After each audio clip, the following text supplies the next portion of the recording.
biso to sepeli mingi ngai patriarche nokoko na sepeli koya awa lelo pona kotala kosepela elongo na bandeko na biso plus surtout ya association ya Kuchu Anamongo oyo baye kotika gerbe de fleurs pona kokanisa liwa ya ndeko na biso mokonzi na biso Emery Patrice Lumumba. Chaque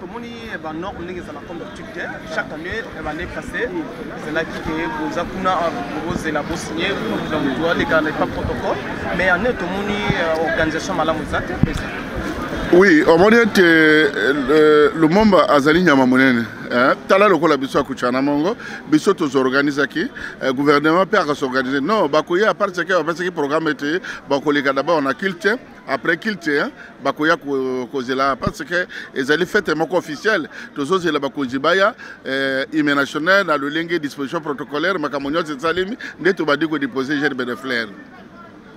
Président Tomoni le lobano mabotami le lobaimi Lumumba te bako retenir ni la histoire ya Lumumba. Pour na bana babotami lelo il faut d'abord attendre na botami lelo bazo botama mikolo yo par histoire bayebi te Lumumba azali moto ya abundaki pona unité Lumumba aza moto ya abundaki pona indépendance et na cause ya koboya balkanisation nde Lumumba akufaki alors faut bayeba ete Lumumba azali moko to moto ya liboso ero na biso national ya liboso oyo asenga kete Congo ezalili et na tina likamwana babumaki na bana na biso cela veut dire ba pesa biso goût na bana na biso bazala na goût ya koluka lolenge ya unité to kabwana te lolenge bandeko na biso muso bazana bengi bazali kolela biso pe to leli to kabola pasi ya Congo biso nyoti elongo depuis le Lumumba kufaki kilelo est-ce que ba idée o Lumumba tagina mo est-ce que ba politicien le ba pérenniser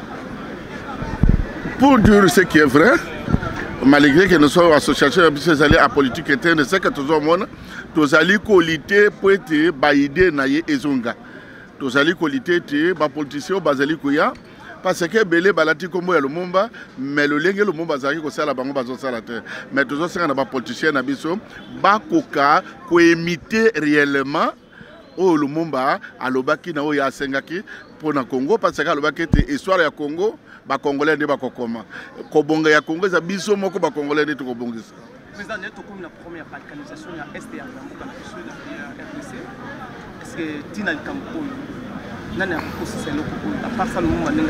d'abord j'ai dit non non et encore non pour na étudier la biso ya mabele et kokendete parce que même bilima bakoko na biso bakubunde la biso ezali eteni da biso alors ba oyo bazali ko kalisi ete lobby Congo eteni wana kokende na Rwanda na Uganda et ko sale matin parce que biso ba congolais tozali ko sepela te to kabwana ba pays baza ko kabwana eza bango moko ba sepeli mais biso tozo sepela te ba kabwana biso pona ni toko sepelate et tozo lingate moto ya zana likanisi wana ayebe ete milimu ya bakoko na biso na milimu ya mabele na biso eko telemela bango eko simba te pe eko salema te. Merci beaucoup président présentation kombo kombo na ngai patriarche prophète Onokoko.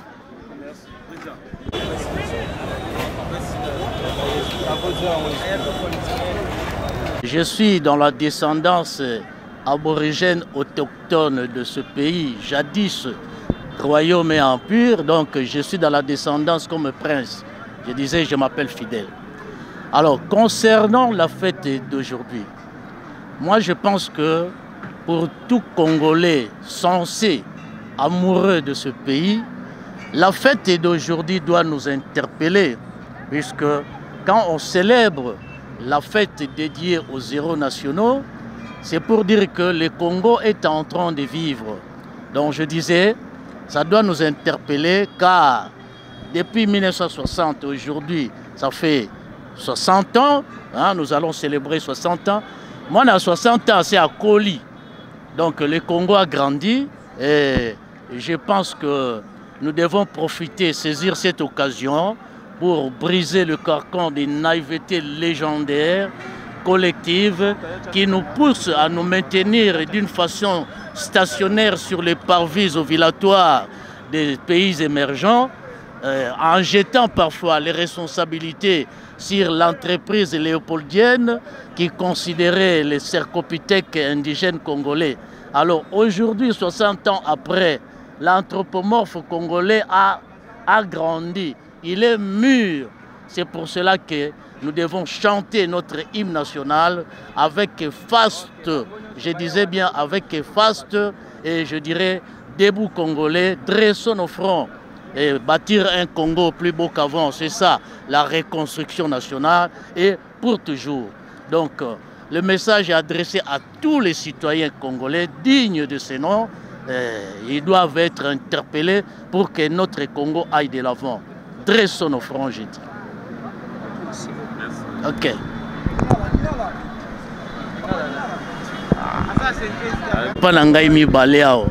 Donc, nazaï mwana na bango, nazaï congolais nationaliste. Alors, ezali fait, tout ce que nous allons parler ici, ça relève de l'histoire. Eza fait ya politique était. Ezali fait ya biso ba congolais. Motonyo soyo azali na amour ya mboka oyo comme congolais, akoki koya ko pesa mona ye pour que ba oyo ba mosu batikali o ba yebaki lo mumba te ba yebaki ba héros nationaux bazali bangonde bazosala ke mboka ezwa nguya.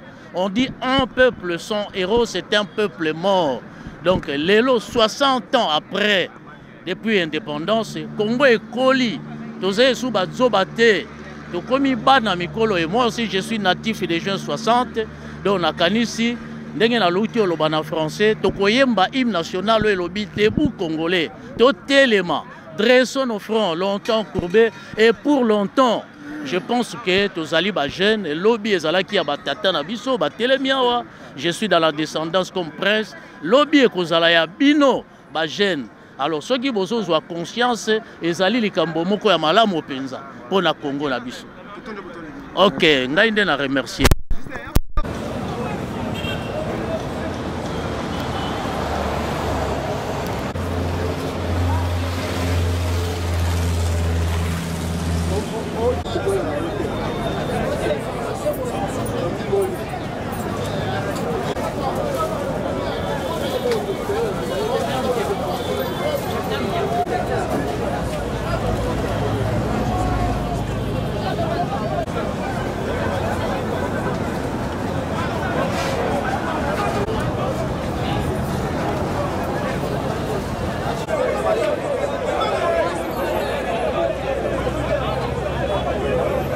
Bon, impression ezali que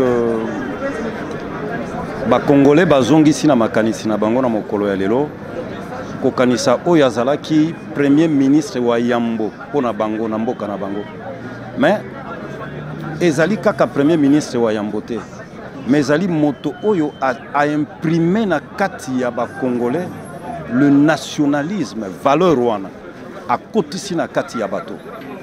Ye abungi mena kobunga na ye aboti ba Lumumba ebele. Oui, biso toza Lumumba, mais nyonso azui kombo kaka ya Lumumba te. Mena bandi moko na moko epai azali azwami azana eteni ya Lumumba na kati na ye. Ezala na kati na biso na arène politique na biso mokolo ya lelo. Toza na 59e année toza ko commémorer. D'abord ezalaki na biso na libota Mobutu aye kokotisa yango ekomi national, héros national, et puis na mokolo aleno ndenge landi te tozali. Mais est-ce que nationalisme oyo Patrice Emery atikela ke biso topé patriotisme poto na ba valeur mi balewana topé patriotisme lelo na kati ya arène politique na biso? Est-ce que le patriotisme ezui esika na yango ezali ngana kopesa ya note mais moko na moko epa ezwami ye akokanisa? Est-ce qu'il faut développer le patriotisme dans le voilà. Bon, on a combat politique à partir de Lumumba, le Premier ministre a Yambo, Koloba, et combat politique. En tout cas, on a trouvé valeur de la cohésion nationale, on a trouvé esprit national, moko oyo tina mokolo ya lelo toza koluka pareil, to trouvé te. Bien sûr que na 97 tomoni Laurent Désiré Abimi oyo azali kolaka na bato te ye pa kozala un second Lumumba.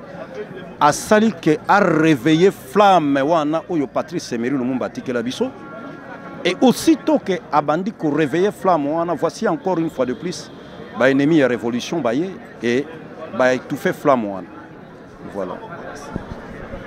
Journaliste. Oza Bongo, président de la fondation. Pour éviter, nous avons petit pour les matés, les canacans, la cérémonie, pour les cérémonies mondiales à Boka. Et les commémorations à Héros. Il y a des personnes qui sont animées pour la active. Betake alembakite. Combien de fois biso batu bazo beta biso te? Pona koya ko rendre compte. Pona koya ko rendre compte de la vérité oyo ezalaki caché. Lelo vérité eza polele. Et tokolemba te, toza toujours sima. Ya ba réalisation oyo eza koleka sous contrat ya liwa ya 2-0. Papa Patrice Emery Lumumba et puis Mosé Laurent Désiré Kabila.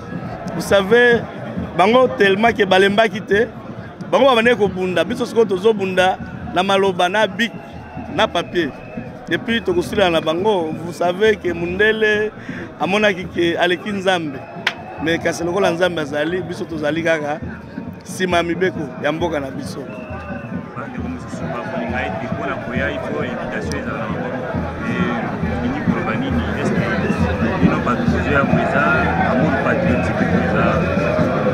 Omoni Moutou Akoloba invitation, ils allaient peut-être mon peuple péri par manque de connaissances, ils allaient kozanga koeba. Toka une invitation té. Toka d'abord attaquer patriote, attaquer nationaliste. Tozali koya pona koya ko accompagner ba papa la biso mibale oyo batika ki biso. Oyo Mundele alingaki te bango bazala parce que bango bazali na décision pour na Congolais azala libre, Congolais azala liberté.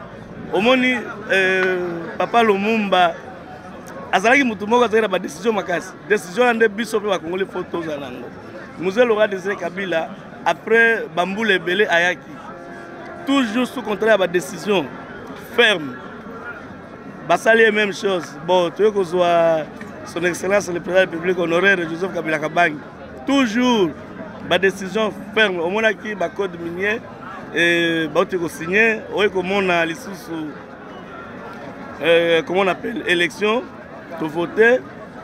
Le chef de l'État actuel, son excellence, la bien de Dieu, Félix Tshilombo Tshisekedi, on a salué la musique na kati ya événement boye. Vraiment, il y a toujours na kati ya rail. Azala ba décision ferme sous contrat à diriger Mboka par rapport à l'idéologie où papa la biso batiki la biso. Nga mutu na toni binolo. Merci.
Chef, ok.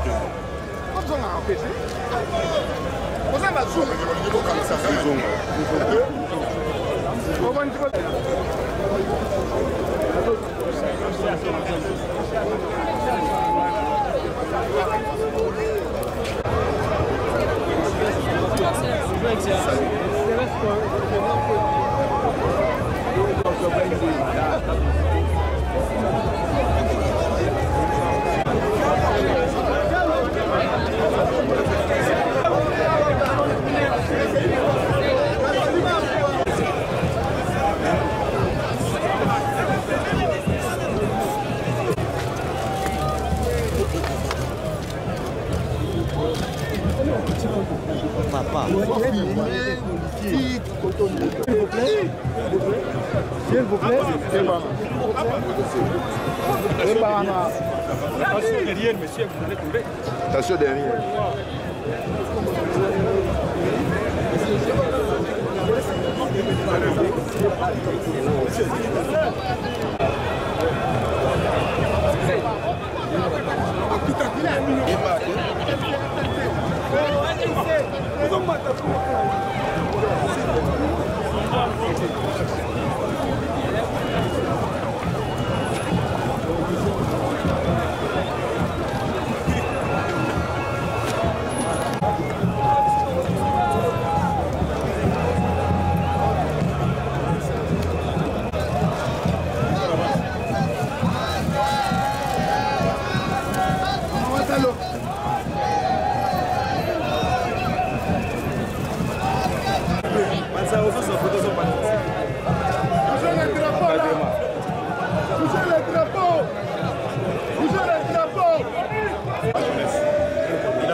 Lorsque ces grands hommes disaient le jour viendra, le bonheur ne viendra pas ni de Londres, encore moins de Paris. Je ne crois pas que nous, les jeunes aujourd'hui, nous puissions encore dire le même discours. Nous, plutôt aujourd'hui, nous devons dire c'est fini. Nous sommes ceux-là qui devons commencer à faire rêver ces pays. Nous devons nous considérer comme des acteurs, nous, aujourd'hui, afin que nous puissions céder le relais à la génération future qui viendra. La classe politique en ce moment à nous joindre tous derrière nos forces armées de la République démocratique du Congo sous le leadership du commandant suprême afin que notre armée puisse bouter hors du territoire national les ennemis qui appauvrit, qui tuent, qui massacrent nos frères à Beni.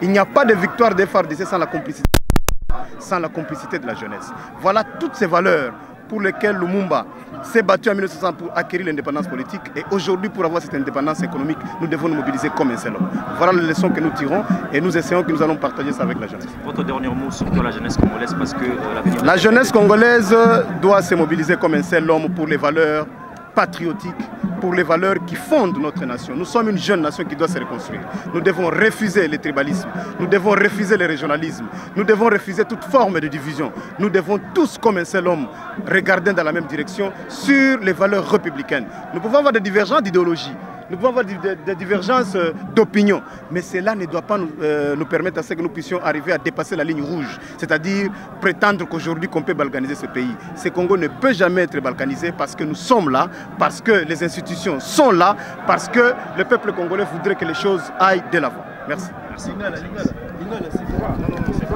L'opérateur qui fait qu'aujourd'hui on puisse avoir cette cérémonie ici.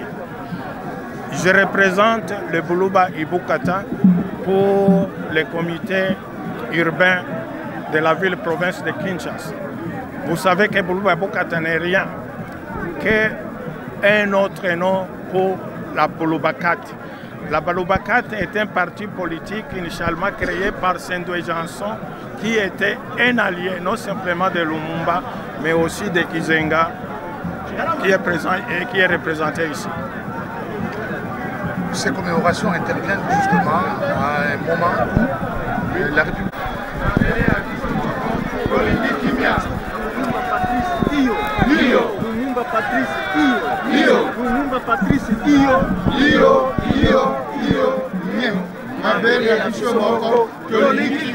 Mzee Laurent Désiré Kabila, Oye Iyo. Mzee Laurent Désiré Kabila, Iyo. Kabila, Iyo.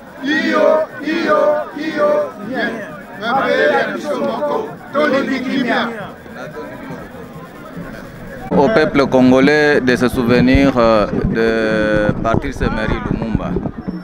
Patrice Emery Lumumba a montré son amour envers son peuple, envers son pays.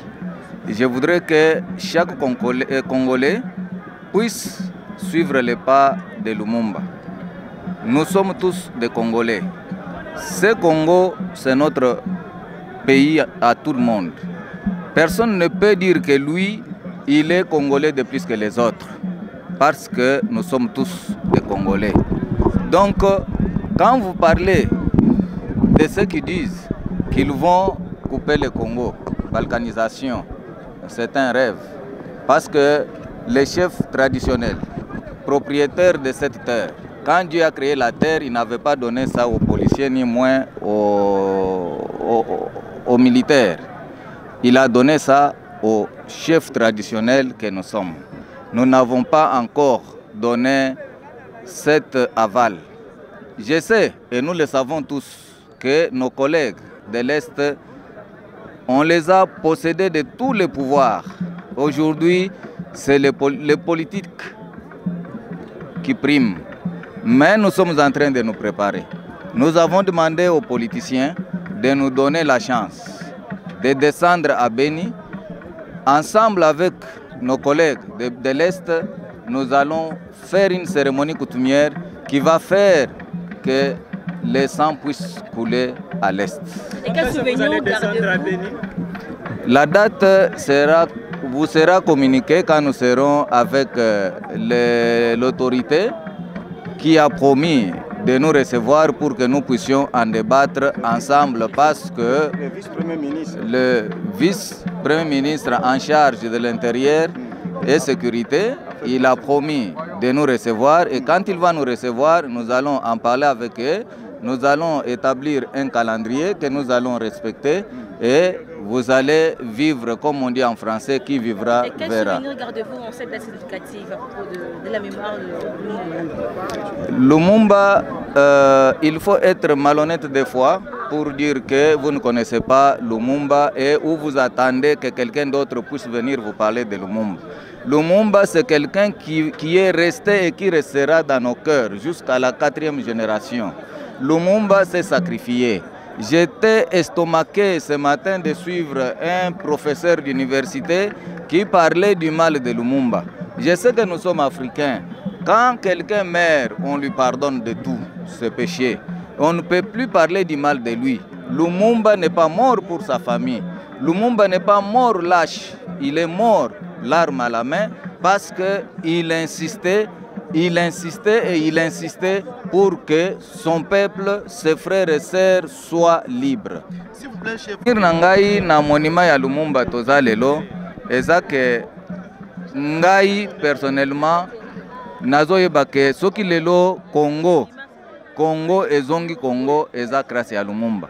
Soki lelo batu nyonso bazoloba okomona ata bamati ata bakiti bazozongela kaka kombo ya Lumumba. Donc Lumumba, souvenir pona ngai eza ke asali kombo oyo ezoloba. Kombo oyo ekotika la koloba. Kombo oyo ekotika la kolimwa te na mitema ti na minoko ya batu.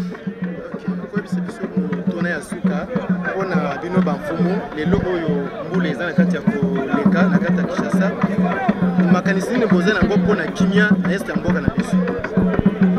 Makambo ya mbula tosi tosololi yango na tozobongama pona kosolola yango na bakonzi po tomeka kosala cérémonie na cérémonie wana ekozala kaka pona Kinshasa te.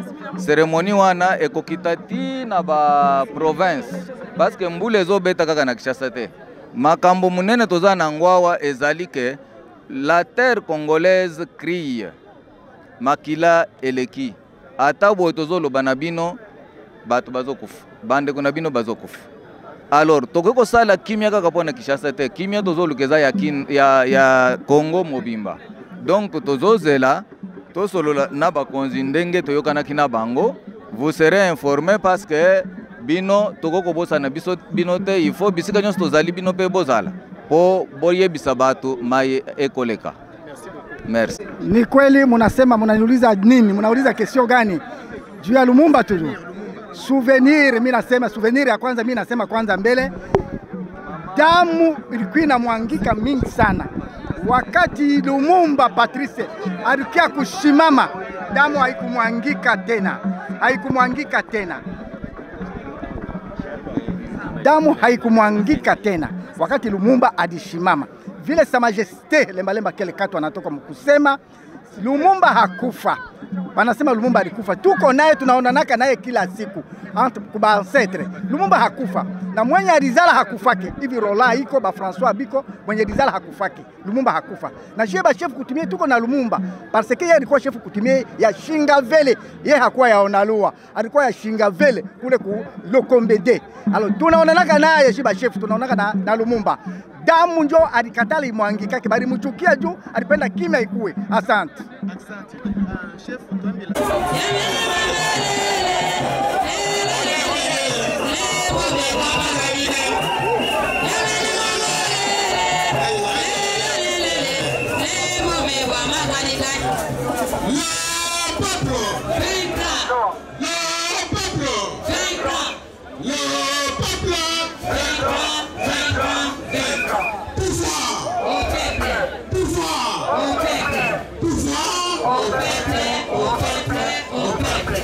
Merci. Avant ton mandat, tozali na ba camarade oyo bazali batu à gauche lokola biso toko présenter bango avant message. Mais lokola ezali le 17 ezali mokolo oyo Lumumba kufa pona Congo.